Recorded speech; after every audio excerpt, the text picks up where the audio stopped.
Hey everyone, and welcome back for some more Legend of Mushroom content. In today's video, I want to talk about the new build I have on my archer class after the last update we had recently. This is not a complete guide, I'm still working on it, but I need some time to make all the designs to prepare that for the different content so you can understand everything really easily. So here, I'm just gonna talk quickly about the things that changed on the archer build, so you can build your archer correctly and start being more efficient in the different content of the game. So, first of all, let's talk about the talents, and to make it clearer for everyone, I'm gonna reset all my talents. So as you can see right now at the bottom of the screen, I currently have around 18,000 feather coins. So this is a lot, but don't worry because I'm gonna show you everything in detail if you are starting the game. So the first thing you need to complete when you are an archer, you want to go on that tab and you want to upgrade that 10 times. Once you have the attack 10 times upgraded, you want to do the same for the HP here and for the defense. So now I have 10 on 20 on all my main stats, and you want to do the same on the different tabs. So go on the Fury tab and upgrade the ones on the right. The attack to 10 on 20, same for the HP, and same for the defense. Then you switch on the Sorcery tab, and you upgrade the one at the right as well. The blue nodes, HP to 10, attack to 10, and defense to 10. And then on the Tame Beasts, you want to upgrade the one of your choice. Generally, I go with the one on the left because you have some extra evasion later. So HP to 10, defense to 10, and attack to 10 as well. Not higher than that because then it's gonna start costing a lot of feather coins. And for now, I used only 500 coins. After doing that, you want to focus on your combo damage on the archery tab. So you want to upgrade that until you have a 20 on 20, and then it's gonna start costing a lot. Once it's done, you want to do the same for that one to increase your base attack speed. Go from level 0 to level 20. And now I already spent 4,000 feather coins. You can go on the Fury tab and upgrade your crit damage from 0 to 20. You need something around 1,700 coins to upgrade that one from 0 to 20. On the Sorcery tab, you can upgrade that if you want to be more efficient in PvE in long fights. This is only for long fights. You are gonna recover your cooldowns on skill faster. Or if you want to be more efficient in PvP, you want to upgrade that one 10 times. So you will have more crit resistance and survive longer in PvP. Don't upgrade that higher than level 10. So let's go back on the archery tab and upgrade here that talent. 4,700 coins. When you unlock the final skill of a branch, you can upgrade another branch. And for the archer, you want to focus on the yellow one after the blue one. So upgrade the main stats to level 10 as before, the HP, the attack, let's upgrade the defense to level 10 as well, and then you want to focus on the combo here until you have a 20 on 20. There we go, and after upgrading that one, you want to upgrade the crit damage on the left to 20 as well. And I still have a 3,000 feather coins left. If you want to go more PvE, go on the Sorcery tab and upgrade that one to 20. And after upgrading that one, you want to upgrade first all your attack nodes to 20. And doing that, you will deal way more damage in PvE. If you want to go more PvP, you want to balance your stats, attack, HP, and defense. So let me show you my enchants now. I have 4 pieces to increase my global crit damage. This is just a bit better than 4 pieces to upgrade your combo damage. You have almost the same results, okay? So it doesn't matter if you have a one or another. So here I have some boss damage, kill damage resistance, global combo. I'm really lucky on the substats, 13%, this is really nice, and some ignore stun. On that one, on the top right corner, I have some boss damage. This is a combo damage as main stat, really important to have that.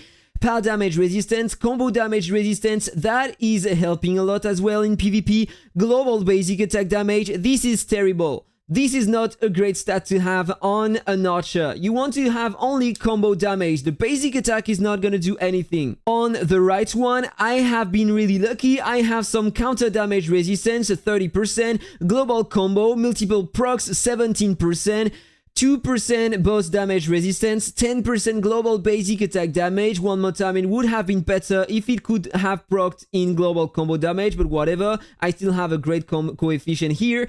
5% global counter damage, I don't care about that. Here I have some crit damage bonus, you need that of course, this is mandatory to have some crit damage here. 1% launch, 7% power damage, 1% ignore launch, 4% boss damage. There I have some skill crit damage, 9%, ignore launch 0.8%, basic attack damage resistance, another useless stats 4%, and some stun 4%. And I still have a red one here, I can't have better. Boss damage resistance 2%, launch 1.4%, boss damage 2.65%, and global combo 9.28%. And for my souls, these are the ones I have for now. I'm trying to balance the main stats. I don't care about the basic attack because it's useless on an archer class. So here I have some extra combo damage resistance 3%, global combo damage 6%. On that one, global combo damage at 3%. Here I have some pal crit damage 24%. I don't care for that class. Basic attack damage resistance is useless. Counter damage resistance, okay, why not? Counter damage resistance, another one, well, as well, this is okay. And skill damage resistance 5%, this is pretty okay. Hey guys, quickly before continuing, for the players who want to spend in the game, save some money, spend less to get more items, I have to talk about Aptoide. 1 minute only, and then we are gonna talk about every build in detail for the different content. Basically, Aptoide is the equivalent of the Play Store and the App Store, but they are taking less fees at the end and they are giving you some cashback after every purchase. For example, if I want to buy that pack, it's gonna cost to me 350 euros, and after buying it, I'm gonna have 73 euros in cashback that I can reuse later. For example, let's say that I want to buy that pack. I already have some cashback on my account, so I can use my app coins credit and I can buy that pack directly for 55 euros. Because I spent in the past, I got some cashback and I can buy more stuff. So this is the way to go if you want to spend less and get more items in the game. If you want to use Aptoide, it's gonna be super easy. You have a link in the description of all my videos to download it directly and then enter the code mushroom2. By doing so, you are gonna have 5% extra cashback on every single purchase in the game, and that's also a way to support my channel, and thanks to that, I can continue producing some content on the game. So thank you so much to everyone who is using my promo code. So this is my PvP build. I try to have a lot of crit rate and combo on all my pieces of gear. I'm using these skills and these spells in PvP, these relics. The goal is to have a maximum amount of attack and damage. I'm using all global combo on my prayer statue, and I'm using not the DPS one, but now I'm gonna use the one I showed you before.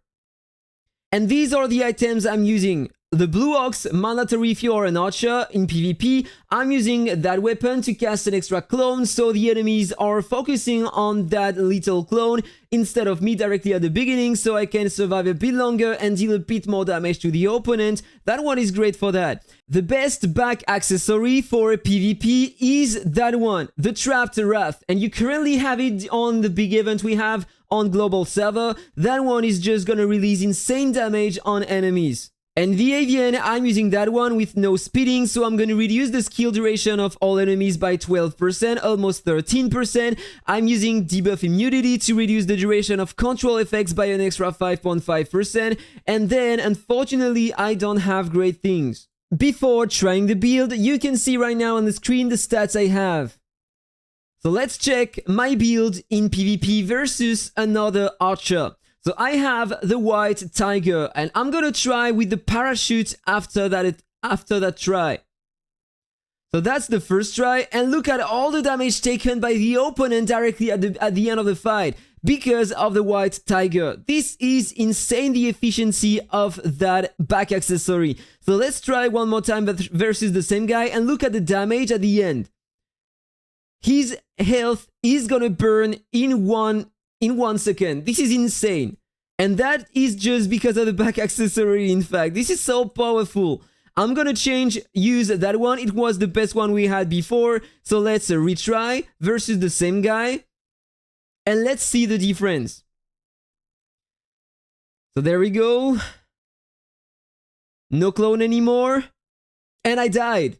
So this is the difference. That back accessory is the best one to use in PvP if you are an archer and probably if you are any other class, but before it was that one. Okay, so now time to check my build for PvE. So let's change that. For the behemoth fight, I'm using these skills and these pals. The goal is to have more often my skills. This is one I'm using the Hydro Sprite and to deal high damage during the entire battle. So I'm using these relics. The goal is to increase the duration of the Worldly Snare and to deal more damage to bosses and with my clones. Still have the same set at my prayer statue, but that time I'm using the DPS talents. And I am gonna use the same enchants. And for the items, I'm using the sword to increase my crit rate and crit damage over time. This is the best one to have on that kind of content if you are an archer. I'm using that weapon. This is the best one to lower the crit resistance of the boss, so you are gonna deal more damage over time. And I'm using the sunshade. That one is cool as well because over time you are gonna increase your attack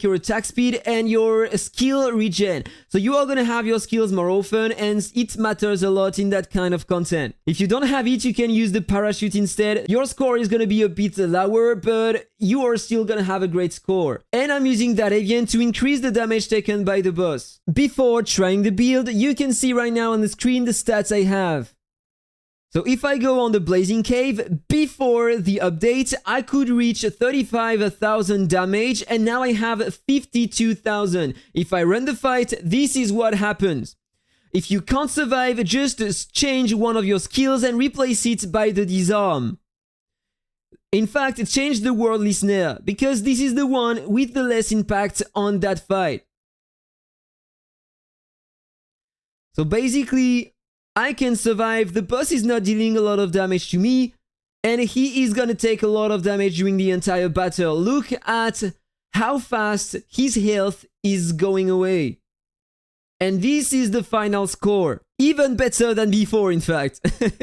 For the Abyss now and the other bosses for the Soul Trial, for example, I am gonna use these to have more damage and to disarm the opponent so I can survive longer on a short fight. I'm also using the Snow Sprite to lower the attack speed of the boss so I can survive a bit longer, and my clones will remain alive longer so they will have time to deal more damage during the run.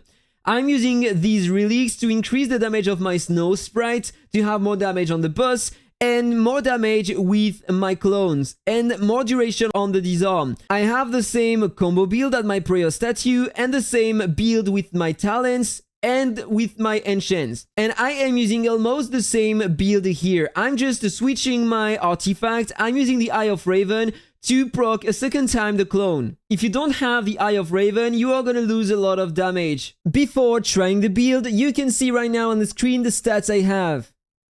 So to try that build, I'm gonna go on the Soul Trial. I was stuck before the update on the floor 557, and that time it should be way better because I have way more combo than before. So I disarmed the boss, he can't attack, he killed my clone, and I killed him. Let's do it another time. I disarmed the boss, so he can't attack me. I had the two clones, and he died even faster than the previous one. Let's retry another time. The boss is disarmed, he killed my first clone, and he's dead. Now, let's try the main fight in the Abyss. The goal is to try until I have the two clones, otherwise my damage are not gonna be optimal. So this is thanks to the Eye of Raven artifact. I retry until I have the two clones, that time I have the two clones, and this is the score I am getting. He is starting to kill my clones, but he has less attack speed because of the Snow Sprite, and my score is really high, right? Then, this is the build I am using in the Avian Dungeon, the Cloud Ascension Trial. So here, things are a bit different. You want to lower the movement speed of enemies, and this is why I am using the Vines here, that skill to lower their movement during 3 seconds. I'm also using the Snail Pal to reduce by an extra their movement, and then I want to deal a lot of damage. You are not forced to use the damage immunity skills, it's gonna depend on the stage. If you are struggling, I'm gonna show that to you in a moment. The damage immunity can help, or more damage can help as well. I'm using these relics, the same set as at my prayer statue, my DPS set with my talents, and my crit set with my enchants. And I am using not that one, but generally I am using the frog mount. This is the best one to use in the content. Eye of Raven artifact is mandatory, you will understand that during the fight. And that back accessory is the best one to have a big shield at the beginning, increase your energy regen and your attack speed and attack. And the same avian to increase the damage taken by enemies. Before trying the build, you can see right now on the screen the stats I have. So without further ado, let's go in the Cloud Ascension trial and try the second stage on difficulty 22. This is where I am currently stuck. I am using another archer from my friends. And this is the fight. Every time an enemy is dying, he's gonna deal a crazy amount of damage on my heroes. Look at that. So then you want to make sure to use the damage immunity in time, like this, so you are nullifying the damage. The frog mount just one-shotted an enemy, only one left, and maybe I can kill him. That was the case. But I have only 21% HP left on my hero, so I can't continue. If my two heroes were still alive, I could progress through that content, but unfortunately, I can't manage to make my friend stay alive. So if you want more details for that fight, you need here to delay your skills. On the vines, you want to add 0.5 seconds of delay, so you are gonna cast that on every enemy when they spawn on the map, then 3.5 seconds on the heal, and 8 seconds on the damage immunity. Because you will have that during 3 seconds, and after 10 seconds, your frog mount is gonna one-shot one enemy, so you want to make sure to have the damage immunity in time. So then you have something else. I'm gonna challenge it again, and you are gonna see that. Directly at the beginning, if I kill the enemy fast, thanks to the Eye of Raven artifact, I can have the damage immunity on my hero. So you want to retry until you had the damage immunity on your guy. It wasn't the case here. So let's challenge it again, and you will see that I'm not gonna lose any HP at the beginning, and this is just because of the Eye of Raven artifact. Let's check again. And I had the damage immunity thanks to the Eye of Raven artifact at the beginning of the battle, and so I had more health than before. The 2 enemies remaining, my comrade is gonna die, I have more health than before, but still I am alone. If my friend can stay alive, if he had the heal skill, it's not the... He had the heal skill. So in fact, I just have to add some delay on that skill, like after 8 seconds. And if I retry... Okay, never mind. Maybe I can beat that with my 2 heroes alive at the end.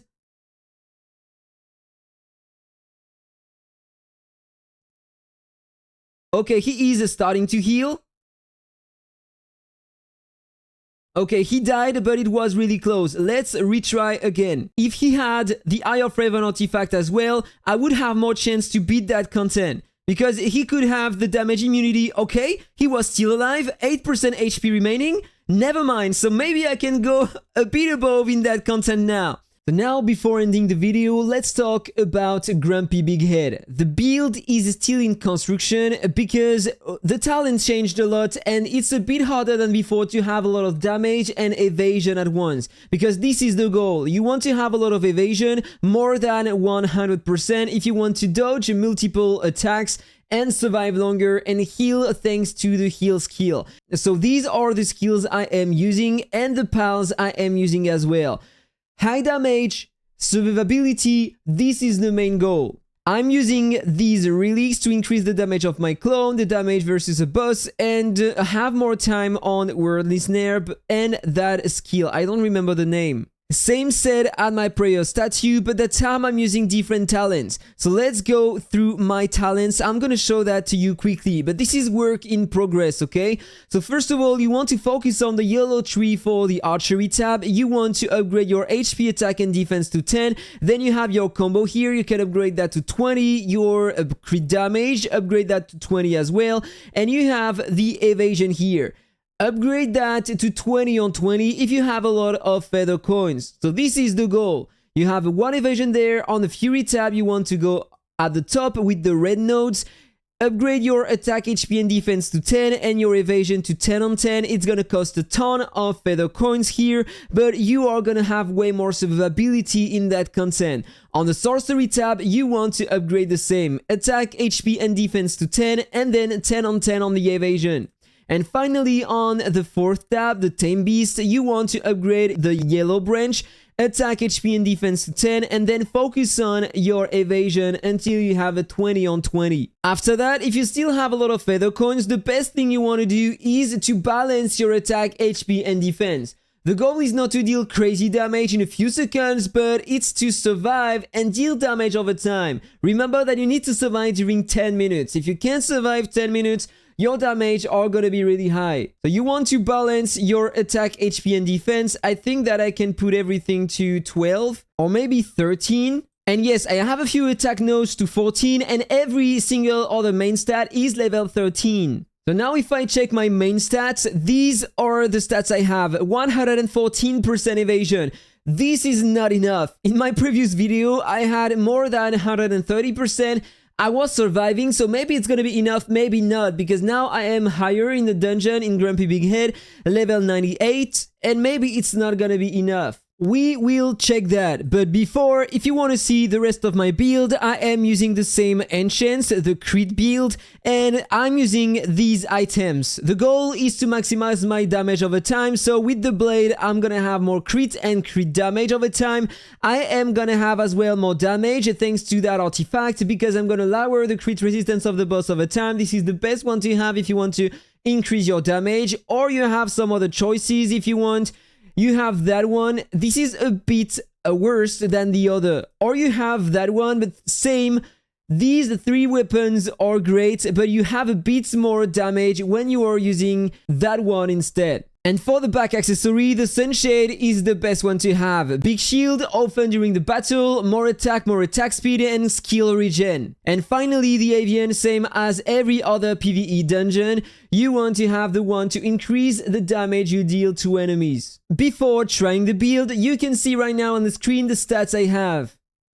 1 minute to wait before I can try my build. 30 seconds, only 10 seconds remaining. So I really do hope that with that build, I'm gonna survive at least 1 entire minute, because before the update it was working, but here on the difficulty 98, I have less evasion than before, so maybe it is not gonna work. So let's check that. And by the way, you should try to add a delay on your heal skill. Okay, so I took 1 hit, 2 hits, and I am dodging the others. But now I don't have the heal skill before because I just used it before, so maybe I'm not gonna survive. Come on, you need to dodge more attacks. I have a shield, I'm dead. I'm gonna die. Or I need to be crazy lucky. Okay, I have the heal. Okay, 110% evasion is clearly not enough. You need 140% as I had before on my other video. I was able to survive only 40 seconds. That sucks. But with a 140% evasion, of course, you will survive way longer. You can watch my previous video talking about the evasion, and so you will see that I was able to survive the entire battle. Okay guys, so this is the final result, and clearly this is not that high. I need to survive longer than that, so I need to work on my evasion. Maybe for that content, I'm gonna try to save some pieces of gear with some more evasion, as I did in the past, and it's gonna work like before. So guys, that was all for the video. I hope you enjoyed it. As always, don't forget to hit the like button if you enjoyed it. Share the video with your friends if you found it useful. Have a really nice day and see you on the next one. Bye bye.